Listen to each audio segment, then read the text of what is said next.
Hello, today our guest is Dr. Kevin Macdonald, and we'll be talking about Joseph Heinrich's book, Weird, and many other interesting stories and aspects of history. And I expect all of you to thoroughly enjoy our video. So, Dr. Macdonald, in many of your pieces, you mention the Indo-Europeans and relate them to the rise of individualism in the West. Who were the Indo-Europeans, Kevin? Yes, I've been very influenced by Dr. Ricardo Duchesne on this. Um, his book on The uniqueness of the West? the uniqueness of Western civilization is a very important book. And basically, the Indo-Europeans were a people that expanded out of Southeast Europe, like in the Pontic Sea region, that was now Ukraine, about 2800 BC, and spread out all over the world. Well, down into India and cross over to Western China, and but also mainly what we're interested in is they expanded into Europe, and they created a unique European civilization. Um, but they did not exterminate the people that they came in contact with, and they did not completely displace them. They exploited them for labor and that sort of thing, but they did not displace them. And so our civilization in Europe is basically a combination of the Indo-European civilization and culture, along with the previously existing hunter-gatherer cultures, and there was also immigrants from the Middle East around 8,000 years ago or something like that. So it's complicated population genetic history that I try to sketch out at the beginning of my book. And then I talk about the different cultures that this gave rise to. Starting with the European culture, completely militarized, it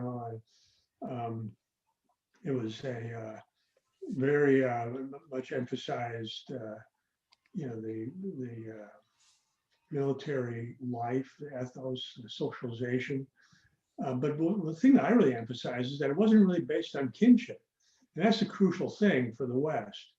It was not based on kinship in the way these other cultures like China, various cultures in India, Africa, the Arab world are really fundamentally based on kinship.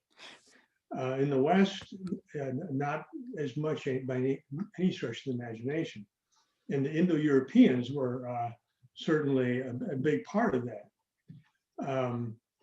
They basically had a free market in military success. So if you had military talent, especially as a leader, people would follow you. And they would follow you because they would benefit from following you. It wasn't like they were forced to follow you. They could join somebody else. And that was a critical thing, I think, because it's not based on kinship. It's based on talent. You don't pick the person who's your close relative or something like that. You pick someone because they are going to be a good leader. And if you follow them, you will be successful as well. Okay, so It's a very Dr. different Hold paradigm. on for a minute. Kevin, Yeah. in your pieces, you often invoke the terms egalitarian individualism and aristocratic individualism, and I assume that we eventually get there. So please define those terms for our Yeah. listeners. I talk about two different kinds of individualism: egalitarian individualism, which is typical of hunter-gatherer type of cultures that were in the north of Europe, Scandinavia especially. And these cultures were gradually driven out of the rest of Europe, and the farmers came in from the Middle East, but also when the Indo-Europeans came in and dominated those cultures. But they held out in Scandinavia much longer than other areas. And they're very egalitarian, and it's a form of egalitarian individualism. Again, not based on kinship, and that's why the Indo-European individualism sort of meshed with the native individualism of the Europeans. They're already there, the hunter-gatherers and so on, and that was a critical, thing that happened there because when the Indo-Europeans were not thoroughgoing egalitarians by any means. They were, had a pronounced hierarchy, and eventually, after, it's like in the Roman Empire, you had a strong hierarchy there, and it was based again on military success. It was based on, having people follow you, clients, and they would be dependent on you, but they would become your clients because you as a powerful person could do something for them. So again, this is the Indo-European model, and the Germanic peoples that took over the empire after the fall of the Roman Empire were also very much in this sort of hierarchical, tradition of the Indo-Europeans. So would you And so describe them as aristocratic individualists? that's aristocratic individualism, Okay. and they developed eventually into kingships that became hereditary, but it didn't start out that way. The Germanic people started out just they would follow someone who was a good leader, as in the traditional Indo-European cultures. So it was very much a matter of uh, following someone who could lead in an effective way. But eventually, those turned into what we know historically as the kingships of the Middle Ages, where you had dynasties based on family succession, not talent. And so you had a lot of corrupt, lazy, inept, you know, um, kings, and the entire nobility was that way. It wasn't really so much based on talent anymore. And I think that's what eventually led to its ossification and its the exploitative tendencies that it had. And eventually it was overthrown. And my view is that it was overthrown by this egalitarian individualism. That were the strongest opposition to this. Really developed only in the 17th century, really attained power. The Puritans were critical, the first group to really do that in the English Civil War, and they won the Civil War. They executed the king, and really brought on what we see as the modern world. And Yes, but this Indo-European culture is really gone at this point. to make it a little clearer for some of our listeners, how exactly would you distinguish an individualistic person who's egalitarian versus someone who's more aristocratic? Well, I think um, the the egalitarian individualism is sort of leveling. The Puritans did have a hierarchy, but much less. They did not. They had a long history. They did not have slaves or serfs working for them. They were much more egalitarian in general, and that ethic was very opposed to the aristocratic ethic that you saw.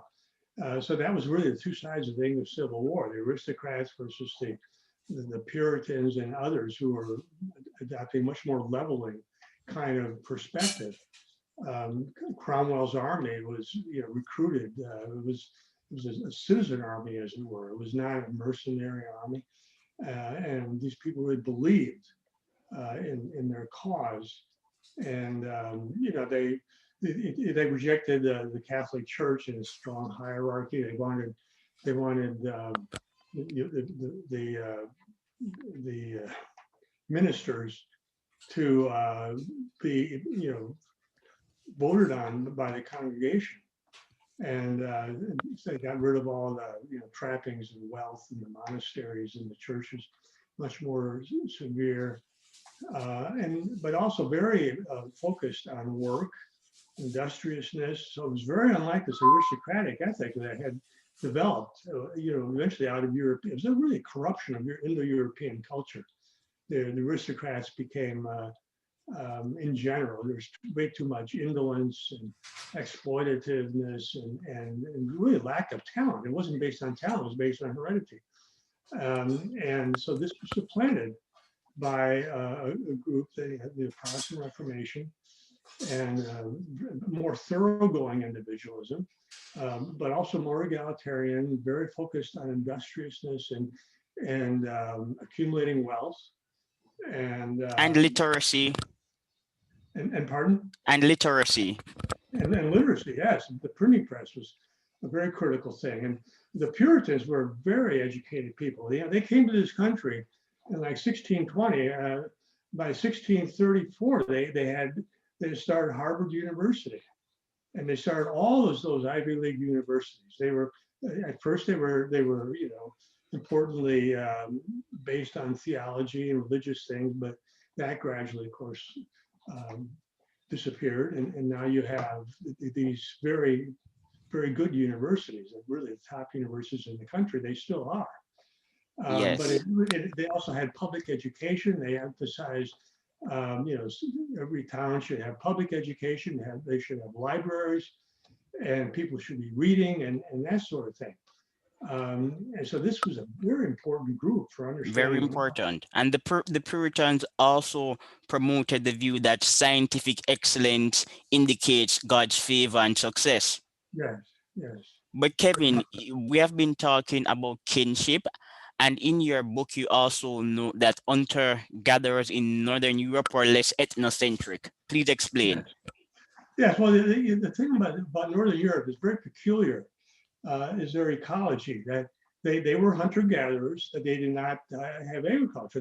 They actually repelled agriculture because the farmers had come in, as say 8,000 years ago, from the area of Turkey, what is now Turkey, coming into Europe and diffusing, and actually displacing the hunter gatherers. Well, when they got to the north, they were stymied for 1,000 years and did not. Agriculture came very late to Scandinavia.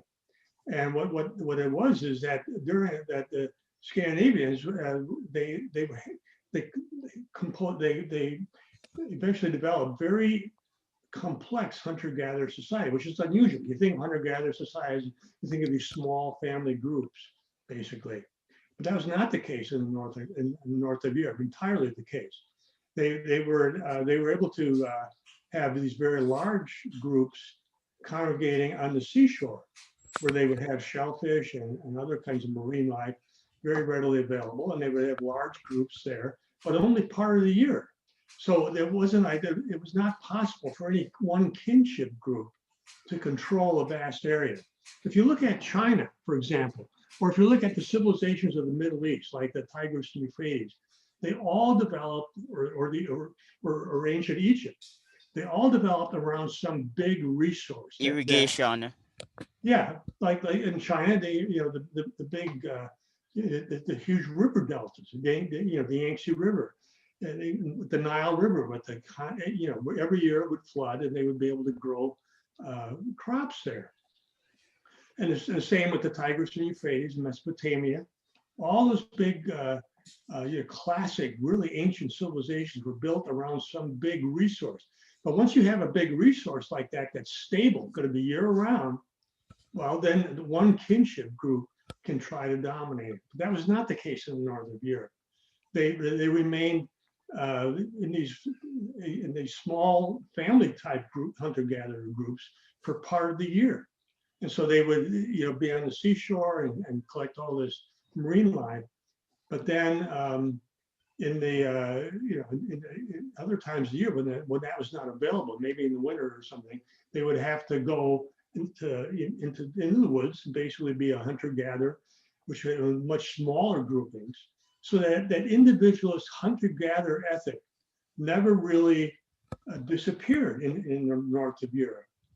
And that meshed with, as I say, that meshed with the Indo-European culture, which was also based on a different kind of individualism, but it was still a very, merit-based individualism, everything based on military success and so on. Actually, one of the things this is speculative in my book, but I have a long footnote about it, that in Norse mythology, there's this big battle between two different types of gods. One type of god is Odin and on the military gods, and basic Indo-European war gods. And the other are these sort of more feminine gods, more, have to do with with agriculture and everything like that, or not agriculture, but more peaceful, shall we say, and actually, they, certainly more feminine. And they have huge, but they have a huge war. And this is why these hunter gatherers were able to keep the farmers out from Scandinavia and that whole area. But I think what the Norse mythology shows is that the Indo-Europeans eventually won that, then that culture became a sort of combination of the Indo-European type of egalitarianism and the more hunter-gatherer type of egalitarianism. And Kevin, these environments were cold. I think I think this is an important point. What's that? These environments were cold. I'm sorry, I'm missing what you said. No, the hunter-gatherers, they resided in cold environments. Yeah, in a cold environment, yes, very Yes, harsh that's an environment. yes. And so you had to have fathers, to being involved with their families. And so you had a very huge emphasis on love and affection in the family, taking care of children, because if a father left his wife or his children would starve. And so there was huge selection for fathers who were committed to fatherhood and being not just there to inseminate a woman, but to be there to provide food for them, shelter for them, defend them, and that sort of thing. And so that's why this monogamy is a very important culture tradition in Europe, and really it doesn't exist anywhere else in the world except in hunter-gatherer. And the environment also selected for delaying gratification and time preference and self-control. Yes, because you've got personal choice of mate. When you decide to marry someone, to have children with someone, you don't do it randomly. You choose. But in most cultures, it's chosen by the parents. Because the parents want to strengthen their kinship group, and so they choose a spouse that would be the best for their family and to advance their interests within the wider kinship group. So it's all that's why you have cousin marriage, and why you have arranged marriages where children just automatically are told who to marry. You see that in Middle Eastern cultures today. Yes. And so it's very different if you have personal choice. Then you're going to be looking at a lot of different traits of the person that you're going to marry. You're going to say, are they attractive physically? It's an important thing, and especially for men choosing women. Physical attractiveness in a woman is a sign that she's fertile, that she will have children. Then there are also things like personality traits, that she's not crazy, that she's conscientious, that she would be faithful to you. She would not be going around, and having some other man be the father of your children. So you'd want someone who is, sexually constrained and controlled. That sort of thing is very important. And so you have a complete different selection regime for the traits that you want in a marriage partner. And of course, from the standpoint of women, they want a man who will provide resources, who will help take care of the children, provide food for the children, is strong enough to protect the family, and is a good hunter, that sort of thing. And so it's all individual choice. And that's the thing, that is a long tradition now, going back, prehistorically, really, in Europe. Individual choice of marriage partner based on personal attraction, not arranged by kin. And again, it produced a very different dynamic of sexual selection. If you go to the Middle East, you have wealthy, powerful men have huge harems, as many as they can support. Now in Europe, you had a very limited extent of that. Especially as the aristocracy and the Germanic peoples, as they came to dominate, it got sort of stable, and they started doing that. But then the Catholic Church, was very instrumental in damping that out. And if they, for example, the Catholic Church said that bastards could not inherit. So if you're a king or something like that, and you have this child out of wedlock, that child could not inherit. And it was very disrespectable. In other words, if you did that, you would be the child would be looked down on, would not be seen as someone who could inherit the throne. Would be someone who is, you know, someone who has less social status than a natural child coming out of a marriage. And so that was a very big thing because it prevented or really it made it much less profitable, shall we say, for a man to have more than one wife, to have a concubines and that sort of thing. And concubines was outlawed, all those sorts of things. And I noticed in my recent reading that this was a case in Greece, ancient Greece too, that Pericles made these laws that that men could not have. If the man had a concubine, that concubine's children could not inherit anything. But So Kevin, that before you continue, in many of your pieces, you contend that monogamy is unique to the West, and you're giving us a very brilliant story. But for our readers, I would like a chronology. So, for example, what conditions lead to monogamy, and then we can talk about monogamy in Greece and Rome, because Joseph, in his book, Weird, gives the impression that the Roman Catholic Church popularized monogamy in the West. So I would like you to comment on these issues. What conditions lead to monogamy, and how did monogamy develop in Greece and Rome? I see that you're getting there, but I want to formalize it for our readers. yeah. Um, well, monogamy is favored under conditions of a harsh environment where fathers have to provide for children. Where if a woman decides to, or if a man just leaves his children, then those children are going to die, or they're going to be really suffer from that.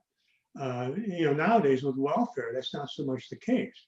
But back, imagine yourself back a couple thousand years ago up in Scandinavia somewhere, cold winters, you got to provide for that. And you have to, make sure that you can get through the winter. So you have to plan ahead, which is another aspect involved with conscientiousness. You have to be able to think about the future in a way that other cultures don't.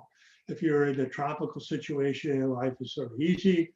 It's really not so hard to find food and all that. You don't have harsh winters that you have to plan for. It's very different. And you don't get that selection for traits related to conscientiousness, planning ahead, saving for the future, that sort of thing. But monogamy is central, and the church, the thing is, wealthy men, men always have a tendency to want additional matings. I mean, that is just a reality of human biology. The whole evolutionary theory of sex differences that men benefit from additional matings in the way that women don't. Women can only get pregnant a very limited number of times. Men could sire hundreds of children, and some have. But the reality is then that men gain much more from additional matings. So in order to get a real psychology of monogamy, you have to have selection for that. You have to have men who are willing and able to constrain themselves from that, and you have to have women who are willing to constrain their sexual behavior as well, to be faithful to one man, to not cheat on him so that he's supporting someone else's children. And so those are the things that start to really come into play in a monogamous regime. It's much more, and it produces much more social cohesion in a monogamous system, because a polygynous system is going to have huge hierarchies. Wealthy males are going to have control of women, and that's what happened in classical China. At the top of classical Chinese society, men had dozens of concubines.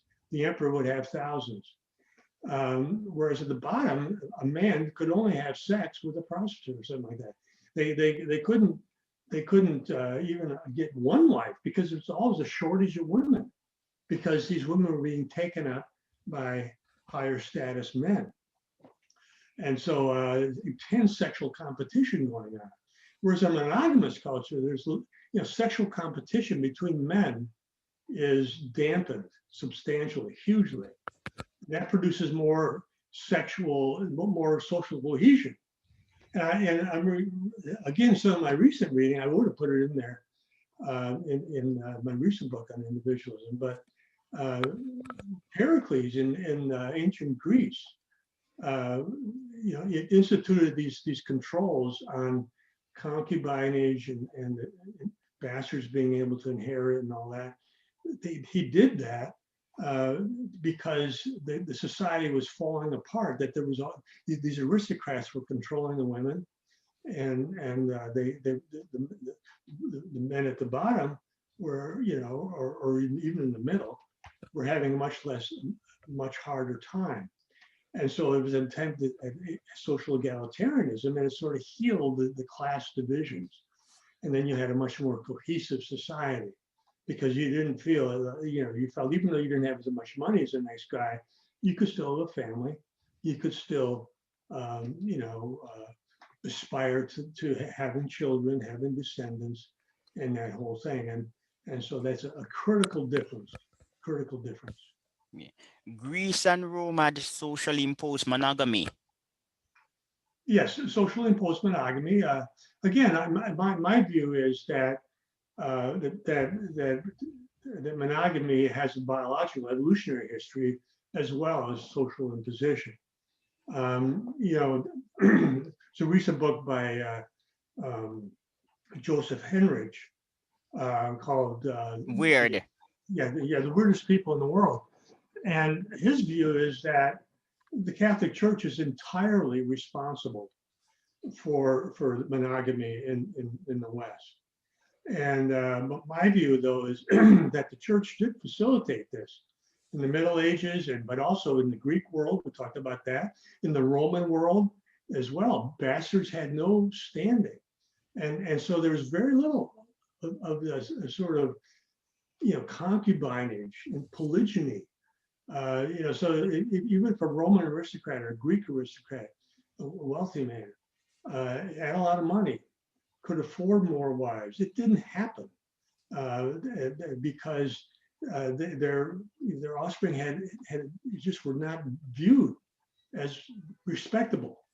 And it's amazing because Rome became so wealthy, and you had all these slaves and everything. You just didn't see this being common at all. Nor do you see cousin marriage. It was much more of an individualist culture than the rest of the world, really. So, but the church definitely in the Middle Ages, as I said, you had this emerging aristocracy in Europe from the Germanic tribes, basically, and they did have some concubinage. There's some sort of famous examples. I mean, King Henry the First, I believe, of England, like 1100 or so, had several concubines and a bunch of illegitimate children, but in a way they were not illegitimate. He married them off to the various wealthy royal houses in Europe. So it was not so unrespectable, but the church totally clamped down on that, so that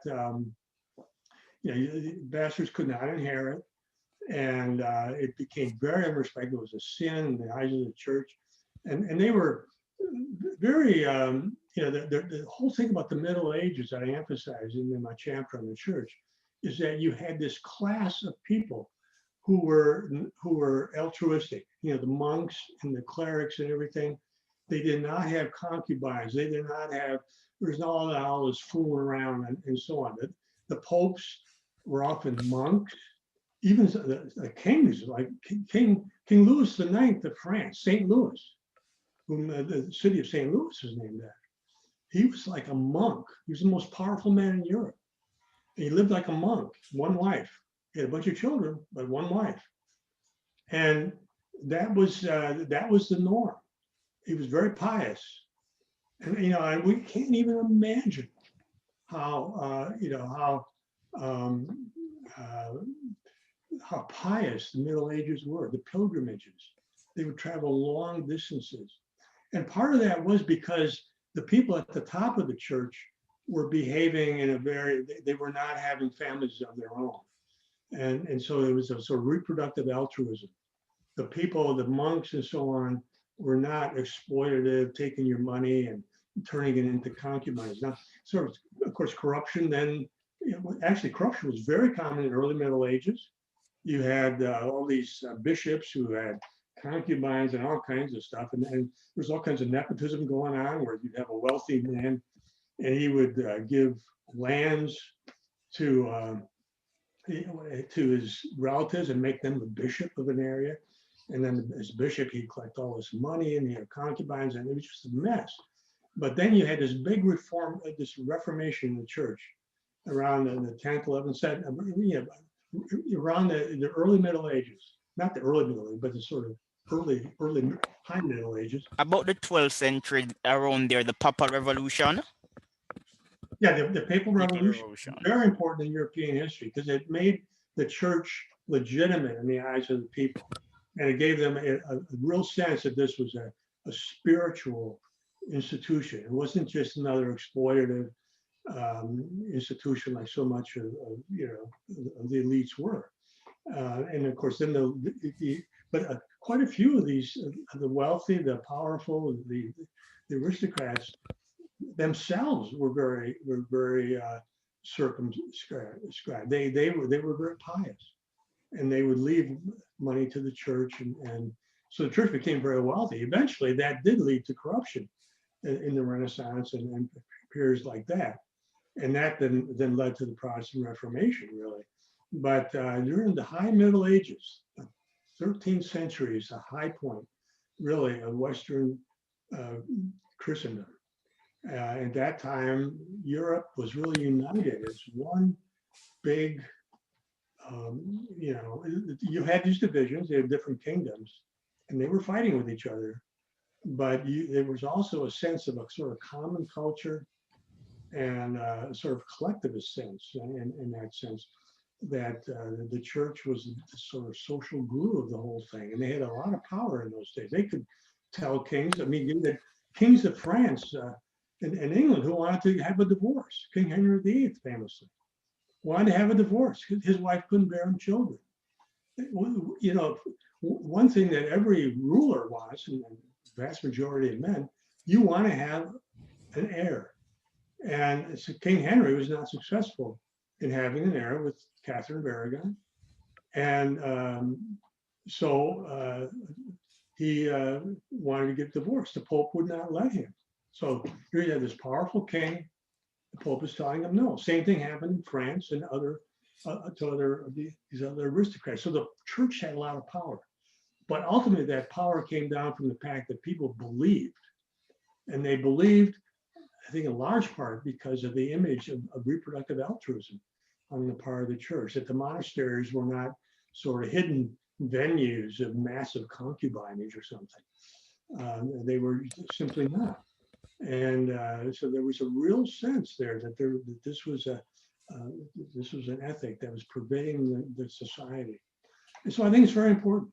But again, I think the roots of monogamy go much deeper than that in the West. The roots of individualism go much deeper than that.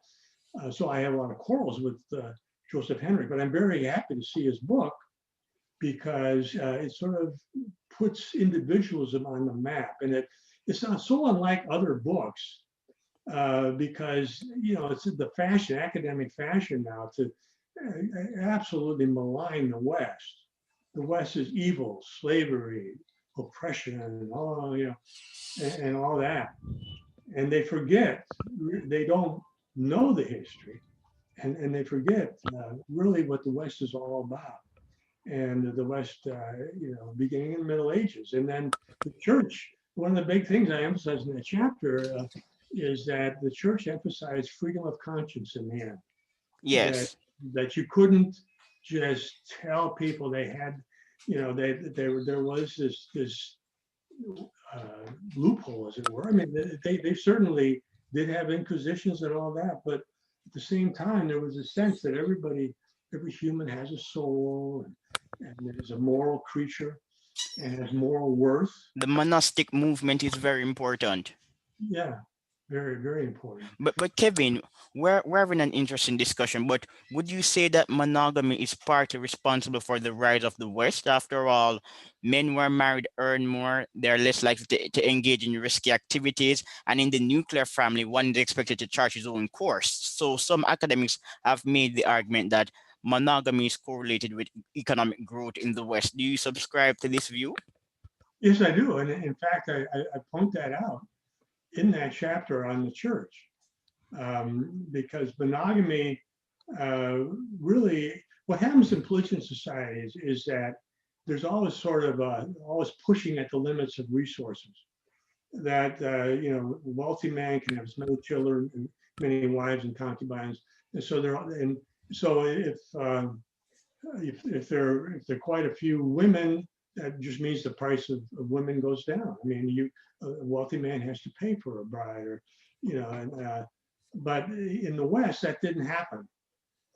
You had monogamy, and so people would, if times were bad, men would simply, people wouldn't marry. And so a very unusual thing about the West was that marriage of women was much later than in other parts of the world. Usually women get married even in their teenage years. That was even true in Roman society. The They European marriage pattern. Yeah, they would get married shortly after monarchy. And but in the West, they would often not get married till they were 24 on average, or they wouldn't marry at all because the economic situation got very bad, and so people had to put off marriage. On the other hand, when times got good, people would marry at a younger age, and so that meant there was the economy was in sync with the reproduction in a much better way. And so the West did not have these feasts and famines that was so typical of so much of the other civilizations of the ancient world. Yes, and in the West, people often worked prior to getting married. Therefore, they were able to improve their skills and levels of education. Yes, yes, they could get their education, and women, when you have a monogamous situation, it's much more like a partnership, and that's really what I emphasize talking about the Puritans, but also in the chapter on the family, that in the West you have much more of a partnership between the man and the woman. They're oftentimes involved in businesses together and that sort of thing. They may have different spheres of life, division of labor, but at the same time, it's very much of a partnership. You don't see that in other parts of the world.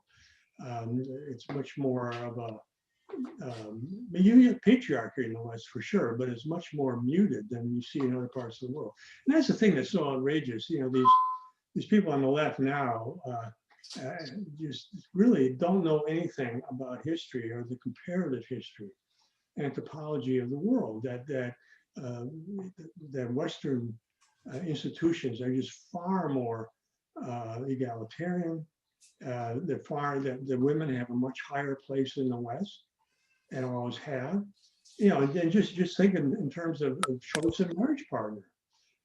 That's something that women could do. In the West, in the medieval ages, because of the church. Yeah, and the And they church were was, also able to work. that's right, and that was insisted on by the church. Another thing that unique about the West is this institution of. I mean, it really shows how kinship was de-emphasized. You'd have families who were actually well off, but they would farm their children out to other families, and they would take in other people's children, and as sort of servants until they were grown up. But at the same time, they'd farm out their own children. Oftentimes, they would go to the lord of the manor and be a servant for him, and this would be a time when they would accumulate some wealth, be able to have some property, or they would wait for their inheritance of the land, and so it was very much of a kinship was de-emphasized totally, Yes. and And that was the critical. advantage of de-emphasizing kinship is that we're forced to speak to strangers and develop social capital and collaborate with foreigners. Yeah, Hence, we become more innovative. that's right. And the individualists are less likely to agree with the consensus. Now, that's a complicated topic right there. We'll get But to it. We'll get to it yeah, eventually. but the fact is that the individualists are more open to invention and to sort of thinking outside the box a little bit. And that's one of the big things that people have emphasized about the difference between, say, China, who's very smart people, but they don't seem to be able to think outside the box. They're And so, collectivistic. yeah, they're collectivists. They see things sort of holistically. They don't see them analytically. Analytically, exactly. Yeah. So in the And the West, Chinese are also more interested in stability versus innovation and its disruptive effects. I believe that's correct. And so it's a very different regime that promoted divergent types of thinking. And so you had this huge outpouring of inventiveness in the West. And it really goes back. I mean, the Romans were not known for that at all, but the Greeks were, I believe. I mean, you think of the Greeks and analytic thinking, Aristotle's logic, Euclid's geometry. And I came across, too late for my book, but this incredible machine that the Greeks came up with to predict, eclipses of the moon and all this phenomena, astronomical phenomena. And it's just an incredibly complex thing. And this was, 100 BC, an incredible accomplishment. So they're very inventive. But then, continuing in Middle Ages, a lot of things. We think of the Middle Ages as sort of a dark age. A lot of invention going on there. Things, agriculture being much more efficient. The mills getting more The efficient. eyeglass was created. Yeah, a lot of things. And then, Yeah. But Kevin, there's a popular view that capitalism destroyed the family, but based on what we know and what we have been arguing, capitalism is a consequence of the nuclear family. Would you agree? yeah, capitalism evolved out of individualism, no question about it. The individualism really is capitalism. Because what is capitalism after all? What's it all about? It's having a free market. So you can buy something from someone that you want, and if someone has a lower price, you might buy it from them. And if someone, same with rents and everything else, it's a capitalist sort of thing. And so that is fundamental, I think. But, the capitalism that has evolved now in the 20th century does have a lot of downsides, and it needs to be regulated. Certainly, you look at the Puritans; they were capitalists for sure, and they were very much oriented towards business and making money and all that. But at the same time, they were good family people. Yes. But since the 20th century, we've had this assault on the sort of traditional sexual reproductive regime of the West. It's the poison of multiculturalism. That's right. It's partly multiculturalism. And Yeah, Kevin, in the nuclear family again, Kevin, children were expected to work, and many of them recognized that the family property would not automatically fall into their lap. So they were that's motivated right. to work. That's right. Alan And what McFarlane makes this point in one of his books. was an interesting thing. What's his name? Clark, Jeffrey Clark. Yeah, Jeffrey Clark. Yeah, talking about selection for conscientiousness, really, in the Western culture, that people who put off and saved and as that sort of thing, their children rose in life. And conscientiousness is a very heritable kind of trait. So what that meant is that genes for conscientiousness, genes for intelligence were increasing. They're not the same thing, by the way. You can have intelligent people who are not conscientious. You have conscientious people who aren't that intelligent. But both kinds of selection were going on at the same time. And people who were successful were accumulating wealth. They were having more children. And so they were, twice as many children as poorer people. Yeah, And wealthy people were more productive in a reproductive sense. Say it again. Wealthy people were more productive in a reproductive sense. That's right. They were more productive. And one thing that really struck me was that inheritance, where a wealthy man would have, both the children, because as I say, wealthy people had more children than poor people in those days. And even then, though, the ones who inherited less because they were not the firstborn child, they did relatively well. Even though most of the estate or all the estate went to the firstborn, um, the other children did quite well, and that can only really be explained via inheritance. In other words, these people inherited some good genes, and so they made their way in life, even though they did not have the advantage of starting out with an inheritance. I think a very important thing about that. Yeah, because the culture of the nuclear family facilitated individual development and achievement. It was an achievement Yeah, oriented culture. But Kevin, I've read your academic pieces and you dispute the notion that the church undermined collectivist family patterns in all of Europe. So, for example, you made reference to the French in one of yeah, your critiques of Joseph Heinrich's book. yeah. That's an important aspect of the book, and it conflicts with Joseph Heinrich's analysis because they have the idea that the Catholic Church produced individualism. I dispute that because, on the one hand, you have areas of Western Europe, like the south of France, that remain much more collectivist in terms of the family. You'd have brothers living together. You would have sort of corporate ownership of land. So the land wasn't owned by an individual; it was owned by a family. And so all the brothers would farm that land. They would bring in women, and they would marry out their daughters. And there was a very different kind of marriage regime than you see in the north of Europe, in the north of France, northeast of France especially, which was much more Germanic, much more individualist. And so you have in the Germanic areas, you have much more of the nuclear family, and uh, where brothers do not live together. And even parents have to make their own way. And so you'd often have contracts between parents and children to make sure that the children would provide something for the parent when the parent had ceded the farm to the child because they were too old to do it. And then on the other hand, Scandinavia is the most individualist when it comes to the family. And yet Scandinavia was Christianized very late compared to say the Germanic areas of Europe. So individualism predates the church and is not dependent on the church.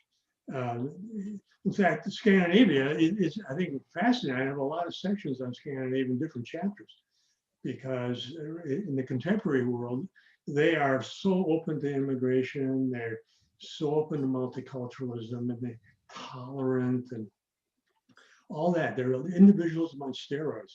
Family relationships are very de-emphasized in terms of obligations. It's all sort of by voluntary association. And parents can really don't have as much responsibility for their kids. And the kids certainly can be independent and uh, get out of parental control very easily, make their own way, make their own marriages and everything else. But you have a complete lack of kinship connections there, except for the very closest family. And has advantages, I think, historically, but at the same time, it's that their complete individualism, their lack of any kind of ethnocentrism really is a problem. And they are sort of becoming overwhelmed now. And I think a lot of them are realizing what a big mistake this all was because there's all this crime and Yes. mafia type organizations and no-go zones. And these people are not assimilating at all. And it's a horrible situation, but Yeah, anyway, multiculturalism is a big problem in the West. It's an issue in Norway. It's an issue in Germany. Recently, I read that some German schools wanted to ban German symbols. The West doesn't have confidence in its abilities anymore. despite being so unique. But Kevin, Joseph also links analytical thinking and representative government to the church, but you challenge these views. Yes, I challenge him because you can see representative government in ancient Greece with the democracy in Athens. You see in Sparta total egalitarianism. You have these voting bodies that would dominate the culture, especially the Gerousia, which is made up of older people, older men, and they would be able to dominate the society politically. You had two kings, not one. It was not oppressive. In Athens, you had democracy grading into what was really a rather extreme democracy and didn't work very well. But in Rome, if you start out in the Roman Republic, you again they got rid of the kings because they had been oppressive. Apparently, that's sort of lost in prehistory a little bit. But most people think that Rome started out as a kingship, but then it was overthrown and they instituted a republic. And you had two councils, not one. They were only had 2-year terms, 1-year term, I forget, and they had this voting thing where people with more property would vote first, and so it was sort of in that sense aristocratic. It was done, it was totally militarized societies, so these aristocrats would also be the leaders of the army, and so they were the ones who were running the culture. It was an aristocratic culture. Look at the German, but it was not. There were representation here, and gradually over the course of Roman history, the plebeians got more and more power. Pretty soon, the tribune of the plebes, and then the tribune got much more power as time went on. And then a lot of the non-patricians became very prominent, and after a while, they could become consuls, which is the highest office in Rome. So Rome gradually got opened up more and more to the point, I think it became a pathology. They let everyone become citizens, anybody they conquered eventually. That was their really modus operandi, very opposed to the Greeks, where they conquered the people and then they basically offered them citizenship, not right away necessarily, but they eventually would offer them right of marriage, right of citizenship, right of residency in Rome. And wealthy men from those who they had conquered would then achieve a very prominent position in Roman culture. So again, they did not, like typical Indo-Europeans, they did not eradicate the people that they conquered. They used them, yes, and then they would, after they conquered them, they would use them as soldiers, and that's how they expanded their armies and were able to control that huge empire that they had. But at the same time, eventually they were so open that they left it. They, Yeah.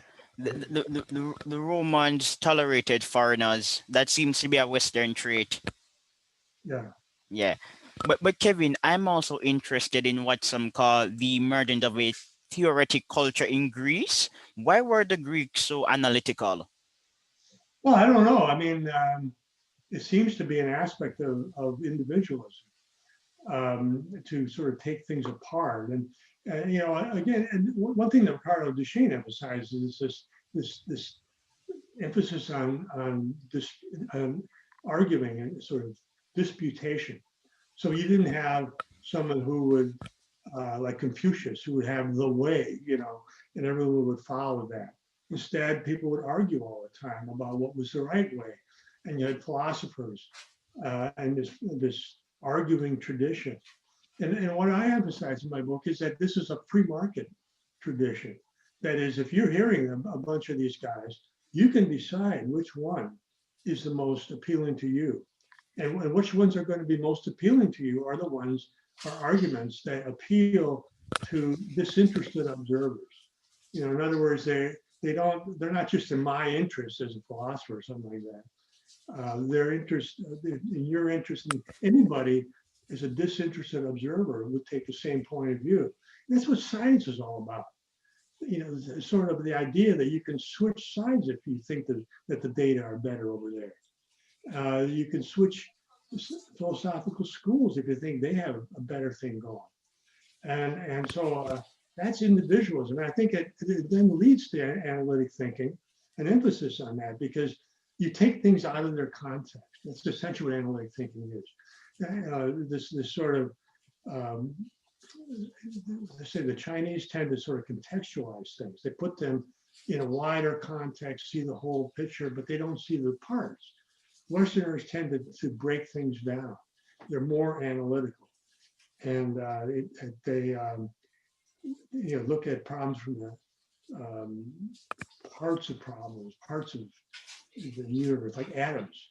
That proposed originally by the Greeks. And so they probably followed logic for the idea. Well, it had to be smaller and smaller, and eventually it had to come up with something. But that's analysis. That's not synthesis. And so it's very much of a tradition in our society, and logical thinking. The same way, think of a logical argument.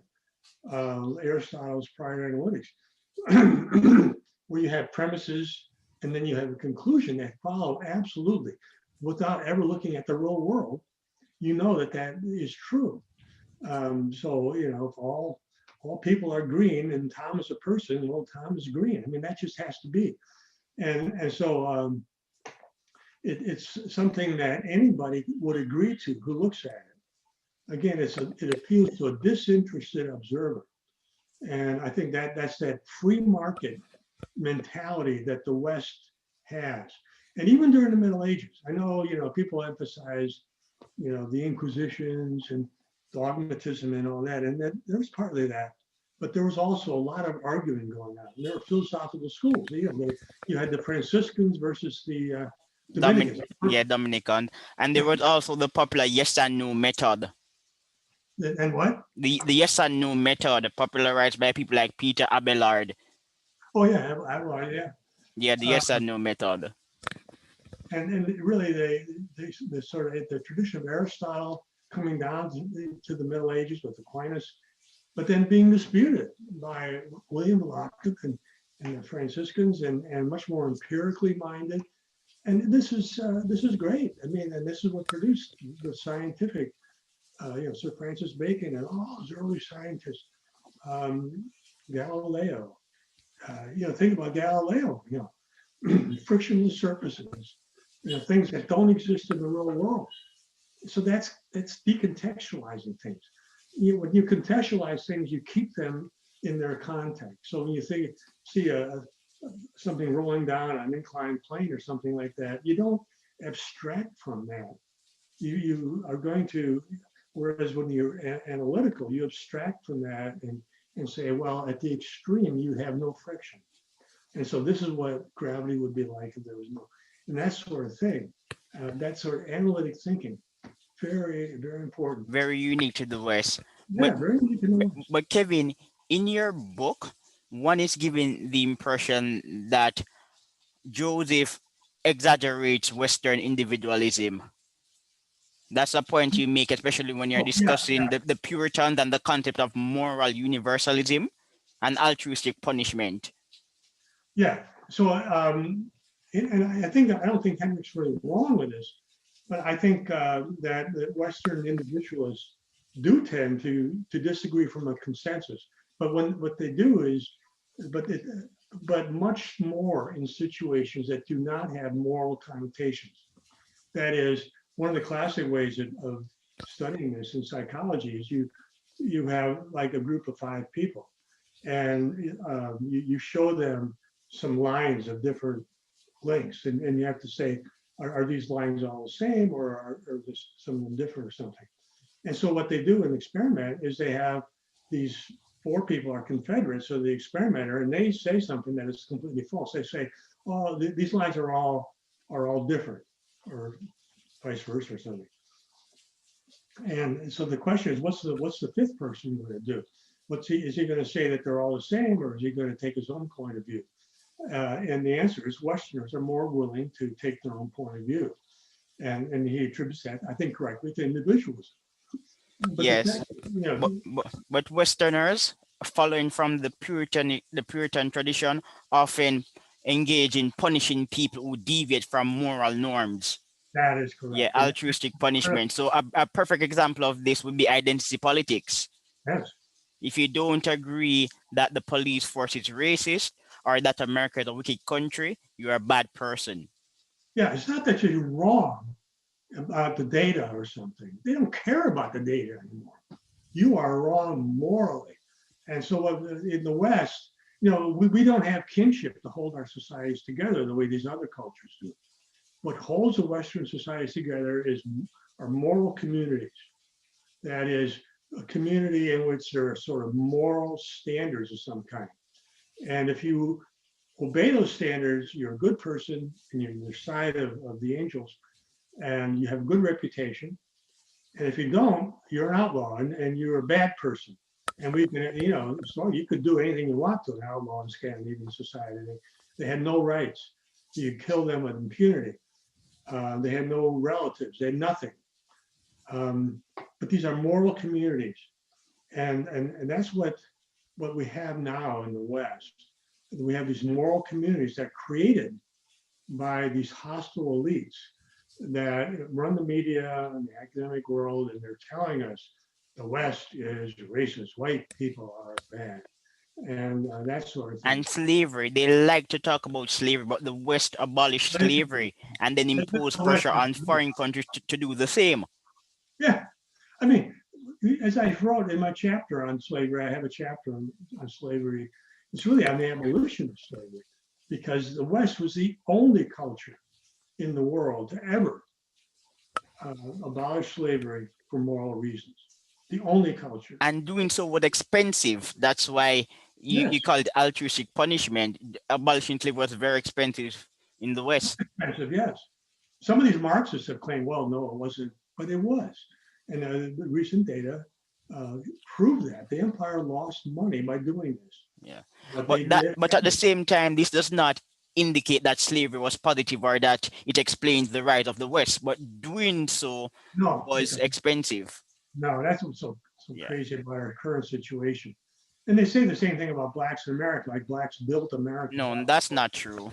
It's, They we, contributed to the development of the country, but that's not true. it's just completely absurd. If you think about it, think And about it. and and Kevin, Think what's harder. also Kevin? Yes, Yeah, what's also interesting is that many of the so-called black inventors were people who created new patents, but the patents were not particularly innovative. yeah, yeah. I mean, blacks. I don't have anything against blacks, and I love some aspects of black culture. I love jazz and I'm into it, but blacks have a problem, and They do have a problem, Kevin. yeah, they have a bunch of them, but Yeah, yeah, IQ is the main one, and unfortunately, we have created environments now, especially because of liberalism, beginning in the 1960s, that have just fed into this, and we've created ever expanding black underclass that simply exactly. So, for example, cannot deal with the modern world. liberals reward very bad behavior when you celebrate Yeah, George Floyd. yeah. When you have a welfare system that you don't have to have fathers around, well, that just feeds right into the African mentality. Africa never had fathers who took care of children and provided for them. Instead, the typical pattern in Africa was they would marry have as many wives, concubines as they could. Polygamy. Yeah, and then the wife would go out and do the work, like the farm, the hoeing and the farming and all that, and support her own children and the husband. Yes. And the point is that this is not a monogamous situation. And now you transplant that to America, and you still have this sort of genetic proclivities. And now you make it quite possible for them not to have provisioning fathers. And that's what happened. It's getting Yes. worse. It's not Yes. getting better.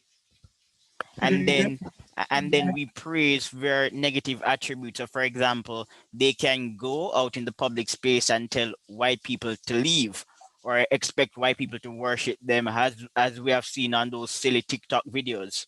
we see them all the time now. Yeah, But it's but Kevin, before we go, I would like to mention Nathan Kaufman.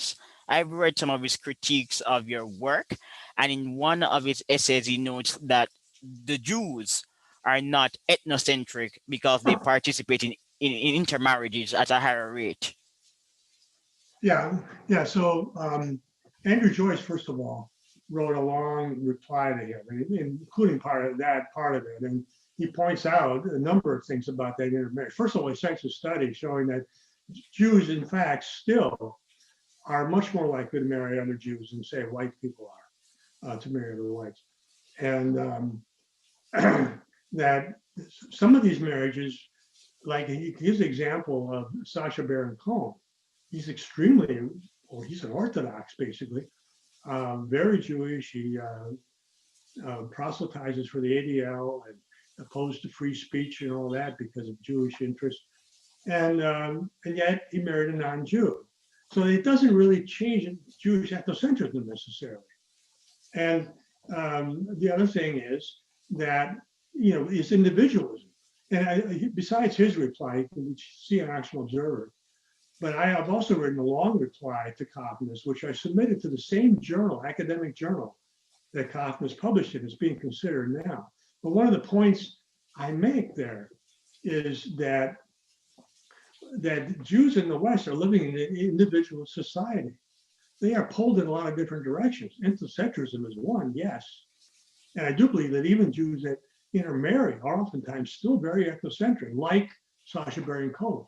If you ask them their opinions on Israel and all that, you find that they tend to go along with mainstream Jewish views on those issues, immigration, multiculturalism, all those sorts of things. But they are pulled in many different directions. Yeah. And so they meet women and they go to university and they meet someone in their class and they have similar interests. Physical attractiveness in the person's important. Financial prospects are important. And there are a lot of others in common interests. And so they're pulled in different directions. Whereas in Israel, that doesn't happen. Now, one of the big things in the early 20th century was that Zionism really was motivated by racial purity. They wanted to get out of Germany and Europe and establish their own state because they were seeing all this intermarriage going on. And so now they have their own ethno state over there. And that problem has been solved. They don't intermarry anymore, do they? But They but but marry each Kevin, other. Kevin, let me make a quick reply. Based on what I've read and Pew's reports, Jewish people are invested in their culture, even if they're not very religious.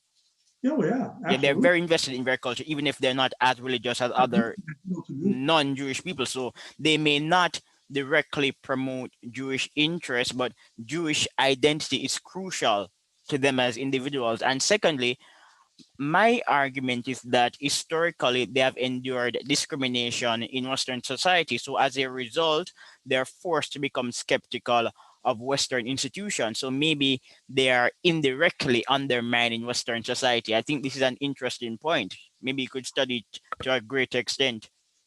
Yeah, well, I think most of those are right and things that I have emphasized as well. I mean, certainly Jews, when they are socialized, when they're educated, they are exposed to the idea that Jews have been persecuted forever in the West. The Romans destroyed the temple, and then the early church was, extremely anti-Jewish. Middle Ages, the Jews had to wear clothing which Yes. was mocked and There, I think this should be your new project because there's actually a new book written by a leading academic, and he argues that anti-Judaism is crucial to Western civilization. yeah, it's crazy, but that is a common view among Jews, and it Yeah. does lead to hostility and hatred. And I think, ultimately, I do think the hatred that we see now ultimately comes from Jewish intellectuals and Jewish-run media and that sort of thing, because they have this chip on their shoulder. I mean, ending with the Holocaust, their view always is that Jews had no part at all in provoking any of this. But I must admit, Kevin, I appreciate most of the articles published by Occidental Observer. However, in relation to the issue of Judaism, I'm not necessarily political, but I do like to read Jewish philosophers, and I'm not a critic of Jewish culture, but I think that your ideas deserve to be discussed and debated properly. Yeah, well, I do too. And Yeah. what I, I I certainly have enjoyed reading some Jewish authors, and some Jews are much more identified as Jews than others. And you find Jews that are very critical and in a very interesting, good way of Jewish culture and what has happened in the past. And I, But I, it's I, opposite for- I think another important issue is that Jews will do very well in societies characterized by high level of trust, individualism, and intellectual creativity. So, for example, if a Jewish person living in Africa, he will make money because on average their IQs are higher, but the typical Jew in Africa or the Caribbean will not be overly political. I think Jews are nurtured by a particular culture, Western culture, because Western culture is very creative and individualistic and trusting. yeah, and that's an ideal environment for Jews. Yes. So if Because a it's Jewish person is in Latin America, he may not become an influential figure. More than likely, he will be rich, but a politician, no. right, right. Yeah. So But it's interesting if you look at one of the contrasts I make is between the overseas Chinese and the Jews. Because the overseas Chinese, they go into the Philippines and Southeast Asia, and they would become economically dominant because they're smart and they're industrious and all that. But they didn't try to change the culture. They didn't buy up the media and try to vilify, even though there were riots, anti-Chinese Chinese riots, riots. a lot of places. Um, but they didn't try to control the culture in the way the Jews have in the West. And that's a big difference. And again, the problem with culture is that in the West now is that once you have control of it, you create these moral communities. And so many white people then altruistically punish other white people if they don't get on board with the moral strictures that are being promoted by this community. Yes, and Nathan also notes that Jews have promoted multiculturalism in Israel. What's your opinion? Oh, even if they are, you think about Reformed Jews are like 3% of Israel. They don't have any influence there. The ethno-nationalist right is firmly in control. Every election since Begin won is further and further on the right. Yeah. And they have no intention of a two-state solution. They are going to continue to oppress the Palestinians. It doesn't matter. They're going to continue to take their land. And they're just the other day, they were deporting these Africans these Hebrew Israelites from somewhere in Africa. They come to Israel, they practice Judaism, they claim to be Jews, and they're deporting them now. Not all of them, but they're deporting them. Probably will eventually deport them all. Um, so they don't want multiculturalism. And these American Jews, and again, you've got the Reform leaders who don't necessarily reflect even the attitudes of Reform Jews. Do Reform Jews really want multiculturalism in Israel? Would they want to have mass immigration so that Israel is no longer a Jewish society? No, they would not. Even the ADL does not want that. The ADL is very clear that that the idea that you would have just fair free elections where all the Palestinians from including all the West Bank and Gaza, they could vote, that would be a disaster for Jews, and they don't want it because Israel will no longer be a Jewish state. Well, apply that to America. They Yeah. don't apply that to America. But the point is, Reform Jews in America had no influence in Israel, zero, nada. And Kaufman knows damn well that's the case. He's just trying to create a case. Yeah. He is the most dishonest arguer I've ever Yeah, seen. but I think Nathan is an interesting writer. I read him. I think he's an interesting writer. Well, apparently he's a sort of realist when it comes to race. Fine. I think he's an absolute snake when it comes to Jewish issues. And I don't think he even believes half of what he said. Okay, but Dr. Macdonald, it was a pleasure to have you on our show. And at some point, you will be invited again and continue to publish those excellent pieces. All right. Thank you. Yes. Okay. Yeah, please send me a link. Yeah, I will. I will. Okay. Bye bye.